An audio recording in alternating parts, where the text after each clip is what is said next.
పాకిస్తాన్ కొత్త నాటకానికి తీసుకుంది. కాపీ పేస్ట్ వ్యవహారం అనమాట. భారతదేశం 3 యుద్ధ నౌకల్ని పంపించింది ఎక్కడికి, అరేబియా సముద్రంలో, ఎర్ర సముద్రంలోకి. ఎందుకని?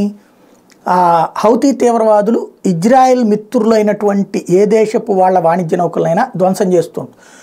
ఇక్కడ 2 కోణాలు. ఒకటి హౌతీ తీవ్రవాదులు, రెండోది హౌతీ తీవ్రవాదుల మద్దతుతో ఉండే సముద్రపు దొంగలు, సొంత సముద్రపు దొంగలు, అంటే వీళ్ళతో సంబంధం లేని సముద్రపు దొంగలు. వాళ్ళ యాక్టివిటీ కారణంగా మొన్న ఒక షిప్ని ఎత్తుకుపోతుంటే మన సైన్యం ఆపినటువంటి తెలిసిందే కదా.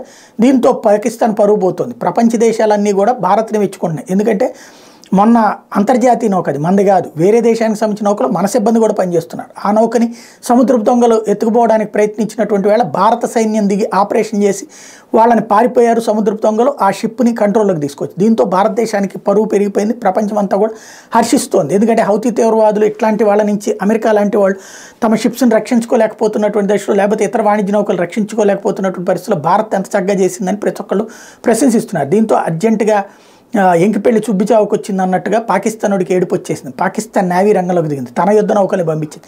ఎందుకంటే తమ వాణిజ్య నౌకలను ఆపుకుంటుందంట. అసలు ముందు వాళ్ళ దేశానికి వాణిజ్య నౌక తీసుకొస్తే డబ్బులు ఇవ్వడానికి డబ్బులే లేవు, అడుక్కుది అంటున్నారు. వాళ్ళ దగ్గరికి వాణిజ్య నౌకల్ని కాపాడటానికంటే, అంటే భారత్కి ఆ పేరు ఎక్కడ వెళ్ళిపోతుందని ఇప్పుడు కొత్త నాటకాలు పాకిస్తాన్ అనమాట.